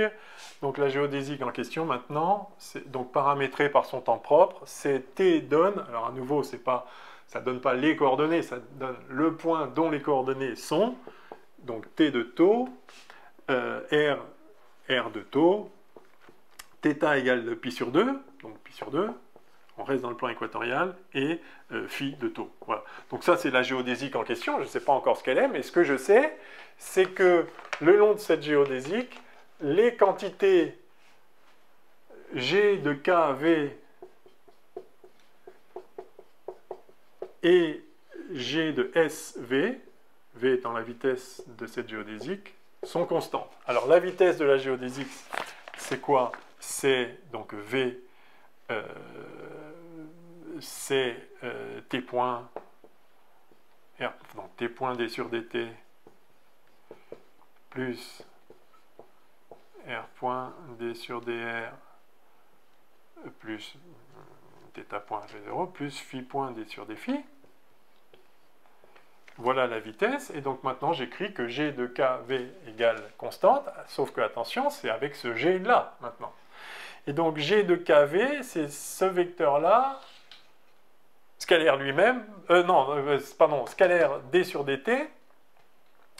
Alors, il y a le terme en gtt, donc t point fois le terme en gtt, c'est toujours le même que pour Schwarzschild, rs sur r, c'est 2 t point. Donc ça, c'est OK.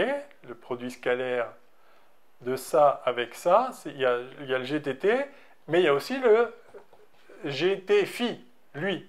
Donc avec le sigma aussi, moins j rs sur mr, sinus carré θ vaut 1, et donc 1 fois 1 pour lui, et phi point pour lui, fois phi point. Et ça, c'est une constante. Et cette constante, c'est quoi? Je peux le noter tout de suite. Cette constante, c'est ce que ça vaut à l'instant initial. Ah oui, mais on n'a pas encore dit qu'on démarre... Non, ce sera pour la question d'après. Après, on va dire on démarre sans vitesse... Enfin, on démarre purement radial, c'est-à-dire phi point égale 0. Et donc la constante en question, évidemment la constante dépend de la géodésique, donc dépend de la condition initiale. Mais pour la condition initiale qu'on va prendre, où phi point vaut 0, initialement, on va avoir cette grandeur-là. Alors, on l'appelle E, enfin on l'appelle moins E, comme c'est ce qui est suggéré, comme on l'a fait avant. Hein, donc, cette grandeur conservée, voilà, celle-là on l'appelle moins E. Et puis celle-là, on va l'appeler L comme un moment angulaire, comme un moment cinétique, enfin, un moment cinétique. OK, donc on a ça. Et l'autre quantité conservée, donc allons-y, c'est celle-ci. Et donc, cette fois, c'est G de ça avec ça. Et là, alors là, c'est simple, parce que... Ah ben non, c'est pareil, donc on va avoir... alors, on va avoir ça, donc je l'appelle L. C'est donc moins J RS sur MR dt d phi, donc t fois t point. OK, fois t point. Donc je fais le produit scalaire de ça avec ça. Donc j'ai ce terme dt d phi, et puis j'ai le terme phi phi, donc plus phi point. Phi point, et le g phi phi, c'est R2, sin carré θ qui vaut 1, donc R2, donc plus R2 phi point. Voilà. Donc voilà les deux constantes du mouvement, enfin les deux constantes le long de la géodésique, E et L. OK, c'est très bien tout ça. Alors maintenant on nous dit, on lâche la particule en R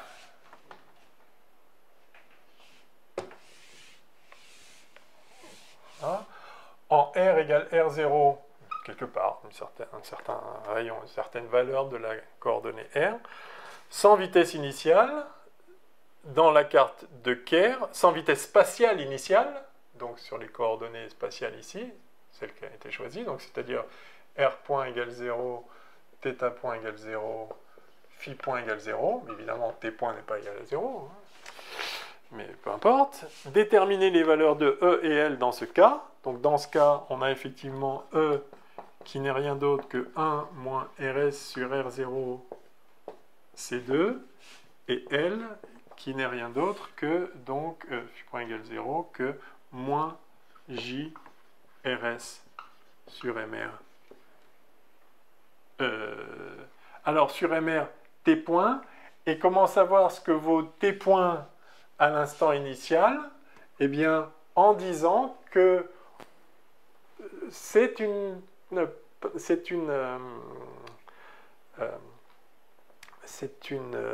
géodésique, c'est une ligne d'univers d'un corps en chute libre, donc d'un corps massif.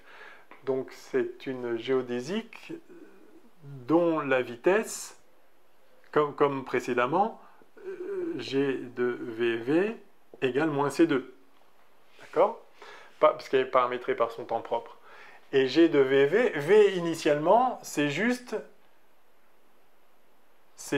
justement, je peux dire, T point D sur DT. Et donc, puisque les autres sont nuls. Donc, T point D sur DT, si je fais G de ça, bah, ça me donne moins GTT, T point au carré. Donc, ça fait moins 1 moins RS sur R0, C2, T point carré.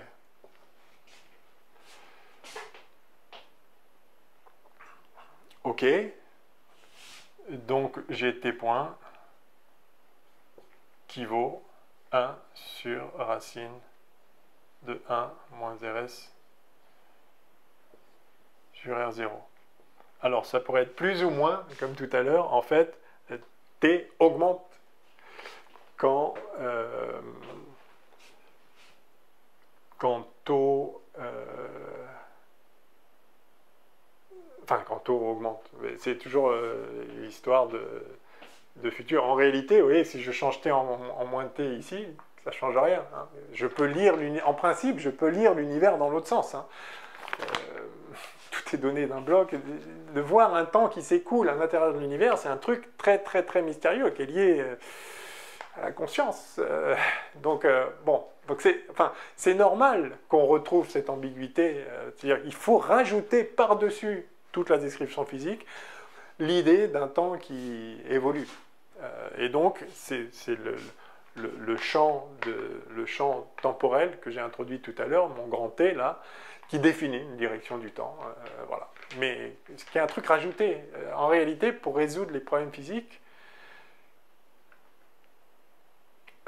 sauf si on veut interpréter en termes de perception humaine ou d'échange d'informations d'un point à un autre, parce que échanger une information d'un point à un autre, c'est qu'il y a une connexion entre les deux, mais la connexion, si elle est de là à là, il y a la même connexion de l'autre à l'autre, donc en principe, vous pouvez la lire dans un sens ou dans l'autre. Donc ce n'est que quand on veut faire ce genre d'interprétation, de lecture particulière de la réalité physique, qu'on a besoin d'introduire ces structures supplémentaires, ce champ temporel qui est là, qu'on met à la main, parce que, voilà, mais il n'y a pas d'autres motivations physiques, et on n'en a pas besoin, sauf quand on pose des questions en ces termes-là, en ces termes spécifiques que je viens de mentionner. Ok, donc on a T point qui vaut ça initialement, T point, je vais le noter T point 0, T point à l'instant 0, donc c'est ça que... parce qu'on veut les valeurs. Donc, oui, alors ça, c'est toujours vrai, mais c'est aussi égal... Ah oui. Attendez. Ah oui, oui. Non, ça c'est vrai à l'instant 0. Donc, en fait, on a ça, et puis sur R0. En fait. D'accord. Et ce que j'ai appelé T0, je pourrais le réécrire, mais je le note T.0 comme ça. Voilà. Ok. Et ça, c'était... Oui, et donc ça, c'est L, justement. Voilà.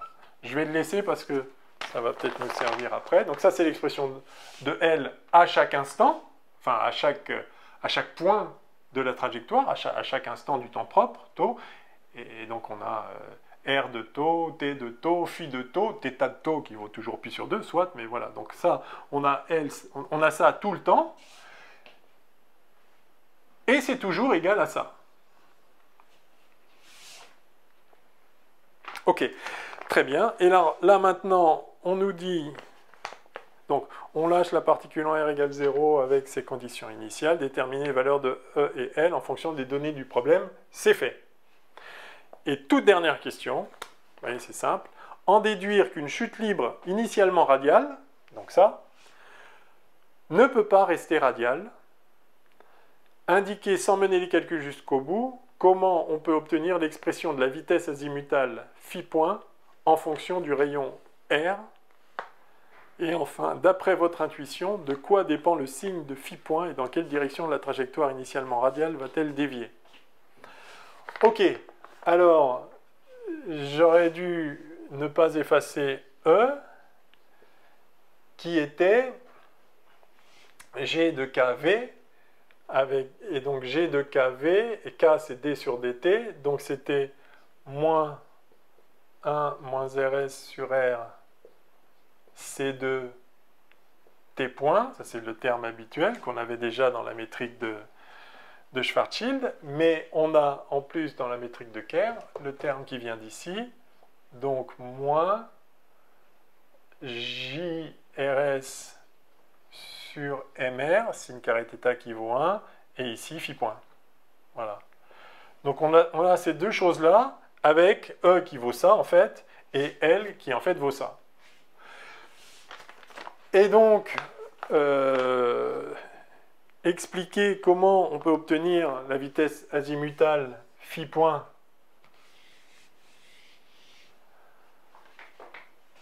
lors de la chute, bah, c'est simple, il faut résoudre...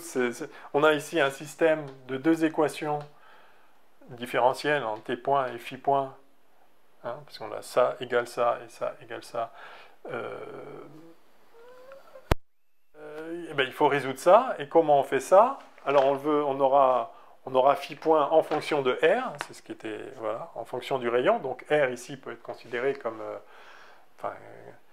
c'est pas une variable, enfin, on veut phi point en fonction de R, donc on a deux équations à deux inconnus, bah, il suffit, voilà, je veux virer t points là-dedans, donc je multiplie ça par... je multiplie celle-là par JRS sur MR, je multiplie celle-là par 1 moins RS sur R, je les soustrais, et les t-points vont disparaître, et donc je vais avoir une expression en fonction de phi point, plus machin en fonction de phi point, donc je vais avoir phi point de R égale quelque chose qui va dépendre évidemment des conditions initiales de la trajectoire, mais qui sont données par des constantes, donc je vais avoir phi point en fonction de R égale quelque chose de R, enfin égale une fonction de R, je peux le mettre comme ça, voilà. Et voilà, on ne demande pas de faire le calcul, on voit bien qu'il n'y a aucune difficulté, c'est juste, voilà, on arrivait à la fin de l'examen, je ne suis pas sûr que tout le monde soit arrivé là, donc voilà, mais en tout cas il n'y a aucune difficulté à résoudre ce problème pour obtenir phi point. Alors ce qu'on nous demande c'est, donc, en déduire qu'une chute libre initialement radiale ne peut pas rester radiale. Alors là, on peut se dire, bah, on résout ça, et puis on voit si oui ou non ça fait 0. Parce qu'après tout, peut-être qu'en résolvant, ça va faire 0. Mais non, ça peut pas faire... Il n'y a pas besoin de résoudre pour voir que ça ne peut pas faire 0. Parce que si ça fait 0, ça veut dire que phi point vaut 0, d'accord? Mais sauf que phi point... Alors voyons-le là. Allez, j'efface tout le reste, c'est la dernière question, on n'aura plus besoin de cette belle métrique. Allez, hop. Si... Parce que phi point, ça vaut quoi? Phi point, alors ça vaut, phi point, ça vaut L sur R2 plus JRS sur MR T point. Et L, c'est ça, donc tout ça, ça fait JRS sur M. Alors, je vais mettre...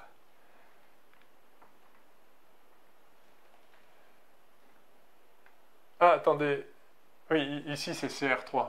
J'avais un problème d'homogénéité. Hein, d'accord, CR3 ici, bien sûr. J'ai divisé par R2 là, pour isoler phi point. Donc, alors, je vais mettre sur MR2 et j'ai T point sur R moins T point 0 sur R0. Pas faux ça. Phi point vaut ça. Alors est-ce que ça peut être nul? Est-ce qu'on peut avoir T point sur R qui ne change pas en fait, qui est constant? Alors la réponse est non. Intuitivement c'est évident. Et on va voir le signe. Mais je voudrais faire un peu mieux qu'intuitivement. Soyons... Voilà. Si phi point vaut 0, voilà, si phi point vaut 0, on a ça. Donc ça veut dire effectivement que T point sur R est constant, puisque ça c'est constant. Donc si phi point égale 0, ça veut dire que t point sur r est constant. Oui, bah, on le revoit là. Mais ça veut dire aussi que si point égale 0, ça veut dire que t point, ça veut dire que tout ça est constant. Hein, si phi point égale 0 tout le temps. Ça veut dire que tout ça est constant.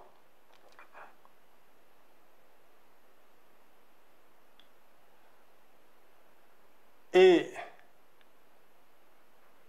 alors, est-ce que ça pourrait être constant? Non, mais parce que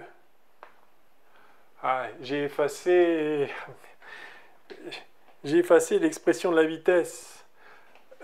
On a moins 1, c'est toujours pareil, on a g de vv qui vaut moins c2. Donc on a 1 moins rs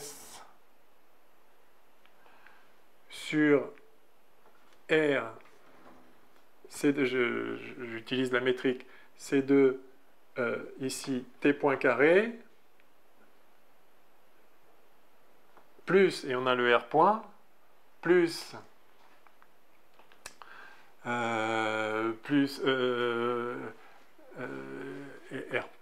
oui, donc plus 1 moins rs sur r puissance moins 1 r point carré qui vaut moins c2.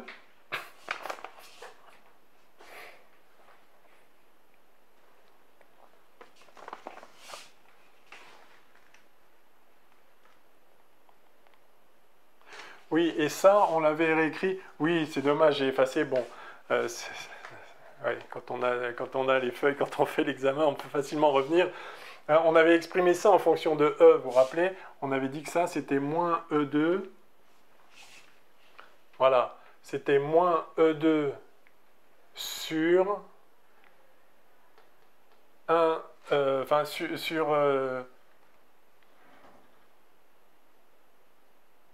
oui, puisque E, c'est... Ah, oui, si phi point vaut 0, on a E qui vaut ça. Ah oui. Sur 1 moins RS sur R. Oh, regardez, ça y est, on va la voir. C2T point. Donc, hein, si phi point vaut 0, on a ça qui vaut E. Donc, on a... Il y avait sans doute une meilleure façon de s'y prendre, hein, mais continuons. Donc, ça, c'est bien E2 sur ça. OK.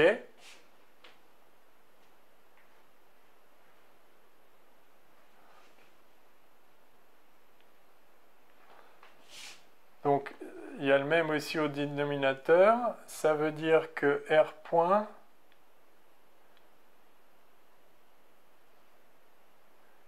carré égale E2 sur C2. J'ai l'impression d'avoir déjà écrit ça.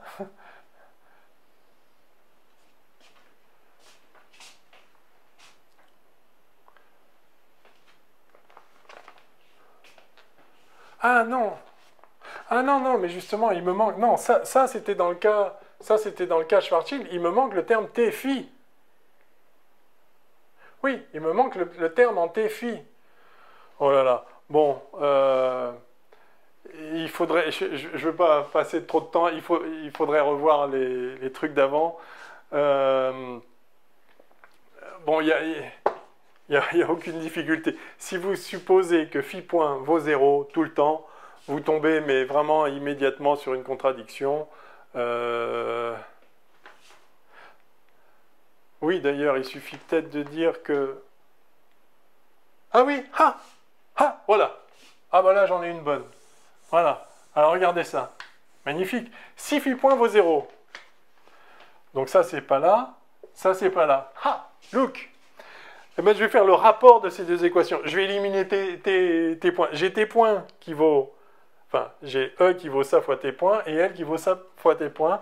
Eh bien, je vais vous faire E sur L, moi. Tranquillou. E sur L égale... Les t points s'en vont. Donc, ça fait... Les moins s'en vont aussi, d'ailleurs. 1 moins RS sur R C2 sur JRS sur M, R, le R je le monte en haut, tiens ça va faire ça, voilà. Voilà. Donc ça veut dire que ça, c'est constant. Bah, c'est pas constant, ça dépend de R.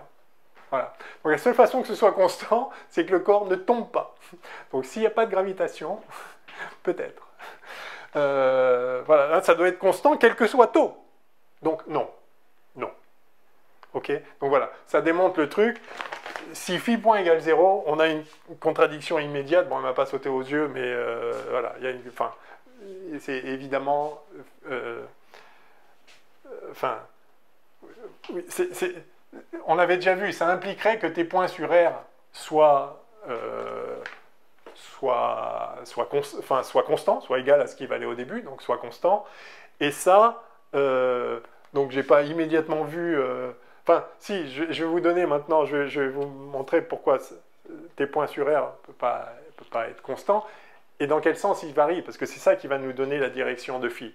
Donc, en tout cas, la contradiction, elle est immédiate, donc non, ce n'est pas vrai que tes points sur R soient constants. Voilà. Ce n'est pas vrai, ça ne peut pas être vrai, à l'évidence. Maintenant, donc la question, en fait, qu'on posait, c'est de quoi dépend le signe de phi point? Et d'après notre intuition, dans quel sens ça va se mettre à tourner? Donc d'après notre intuition, ça va se mettre à tourner dans le même sens que le trou noir. Ça veut dire, le phi point va avoir le même signe que J qu'il y avait dans la métrique sur le terme croisé. On avait moins, ce terme-là, moins JR sur JRS sur MR, dt croix des phi, donc plus des phi croix dt.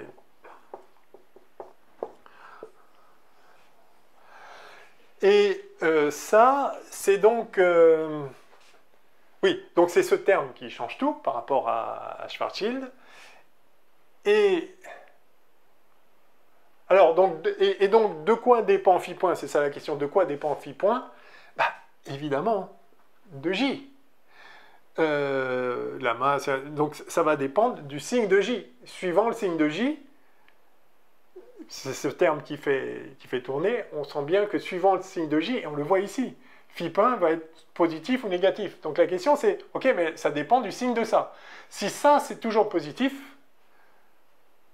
on a vu que ça ne pouvait pas être nul, ça c'était notre fameuse contradiction qu'on a mis un peu de temps à trouver, mais ça ne peut pas être nul, mais c'est quoi? C'est positif ou c'est négatif? Si c'est positif, alors phi point est dans le même sens que J. C'est ça notre intuition. Alors est-ce qu'on peut le justifier? Même c'est un peu avec les mains. Bah, comment évolue ça? Ce rapport-là, est-ce qu'il croît ou est-ce qu'il décroît? Bah, en fait, on le sait bien. Enfin, on le... c'est une chute libre. R décroît. D'accord? En fonction du temps propre. Évidemment, R croît en fonction de moins le temps propre. Mais donc, c'est pas symétrique par taux moins taux. Mais voilà, donc le temps propre croît dans le sens où le corps chute. Donc R devient plus petit. Donc ce rapport devient plus grand, à moins que ça devienne encore plus petit. Mais en fait, non. T point va ne faire que monter. On le sait bien, on l'avait vu dans la version, sans ce terme-là, dans la version Schwarzschild. Plus on se rapproche de RS, plus T point, dt sur des taux, croît, au point même qu'il diverge sur la singularité. Donc T point, lui, il croît, et R, il décroît. Donc si vous faites un truc qui croît et vous le divisez par de moins en moins, c'est évidemment ça croît. Donc ça, c'est toujours plus grand que T point, que ce que ça valait à l'instant 0. Donc ça, c'est effectivement positif. Donc phi point est du signe de J. Autrement dit, le moment cinétique du trou noir ou du corps en rotation, c'est pas besoin d'être un trou noir. Hein, ceci fonctionne très bien à l'extérieur de la Terre, à l'extérieur du Soleil, à l'extérieur de n'importe quelle masse à distribution de masse sphérique, mais avec un axe de rotation. Phi point, donc le phi point est du même signe que J, que le moment angulaire de ce corps en rotation. Et donc, le corps qui tombe radialement, en fait, va se mettre à être dévié. Alors, très peu, hein, enfin très peu, parce que vous voyez que vous avez même un R cube, là. Oui, non, enfin, oui, enfin, c'est MR2, c'est le... MR fois une vitesse, c'est les dimensions de J. Donc en gros, le paramètre c'est J sur M. Donc ça c'est rotation faible, on a dit, parce que sinon de toute façon c'est pas cette métrique-là. Donc ce nombre il est petit par J sur M, et il est petit parce que c'est RS sur R. Hein, donc il est vraiment d'ordre minuscule. Mais autour de la Terre, je crois que Gravity Probe B, la sonde là, a détecté, alors, parce que donc ça a un effet, ça agit, là on voit comment ça agit sur une chute radiale, mais ça a un effet sur la précession. Si vous mettez un gyroscope, ça a un effet sur sa précession, et si vous êtes ultra méga super précis, vous pouvez repérer ça, je ne sais plus, à la 15e décimale, enfin c'est un truc, je crois que ça a été fait. Donc c'est l'effet land steering, je ne sais pas si vous avez entendu parler de ça, regardez ça, donc c'est un effet d'entraînement en fait. On dit d'entraînement de l'espace-temps, ça n'a pas de sens, mais soit dit en passant, donc voilà. Soit dit en passant, il y a une question philosophique assez profonde là. Parce qu'on pourrait penser, et à vrai dire, je pense qu'il y a encore une espèce de nœud quelque part. Si on est mackien, de Ernst Mach, et je suis mackien de manière générale, on a un souci avec l'idée même qu'on puisse parler d'un corps en rotation sans référence à d'autres corps. Parce que le corps, comment ça, le corps tourne, mais par rapport à quoi? S'il n'y a rien d'autre. Donc si on a la solution de Kerr, un trou noir de Kerr, c'est ça qui est aussi absolument extraordinaire quand même dans cette solution de Kerr. Vous dites, ok, ça décrit un trou noir en rotation. Mais en rotation par rapport à quoi? Il est tout seul, d'accord? La solution, c'est comme le trou noir de Schwarzschild. Il est tout seul, il est supposé tout seul. Alors, c'est une très bonne approximation si les autres corps n'ont pas d'influence directe, etc. Oui, mais sauf qu'il faut qu'il détermine un espèce de référentiel commun. C'est ça que dit Ernst Mach. Dans lequel on puisse dire qu'on tourne. Parce que sinon, ça veut dire quoi? Je tourne par rapport à rien. Donc, voilà. Donc, mais là, c'est donc comme pour le trou noir de Schwarzschild, le trou noir, c'est lui l'ensemble de l'univers, d'accord? Le trou noir de Kerr, c'est lui l'ensemble de l'univers. Et alors, du coup, il tourne donc. Qu'est-ce que ça veut dire qu'il tourne? Eh bien, c'est ça qui est extraordinaire, c'est que malgré tout, la relativité générale nous dit, ben, voilà une variété différentielle de dimension 4, voilà, avec une dérivée covariante qui est la connexion de Levi-Civita associée à une métrique. Quelle métrique? Poum, la voilà. Enfin, je l'ai effacée, celle de Kerr. Et, enfin, celle de Kerr dans la limite des champs faibles, mais c'est vrai pour la complète. Hein. Avec ce terme-là, qui est un terme croisé, la métrique n'est pas diagonale dans cette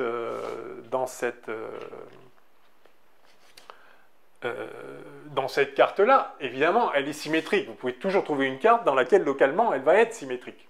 Donc, elle va être diagonale, pardon. Oui, mais quand même, fondamentalement, l'espace-temps a cette propriété de frame dragging, frame comme un repère,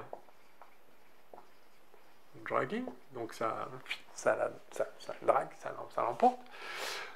Il faut se méfier là pour le coup de cette façon de parler, mais néanmoins, cette propriété est quand même une propriété intrinsèque globale de l'espace-temps. On le voit dans ces chutes radiales, parce que si on est très très loin à l'infini, effectivement, on tend vers l'espace-temps de Minkowski,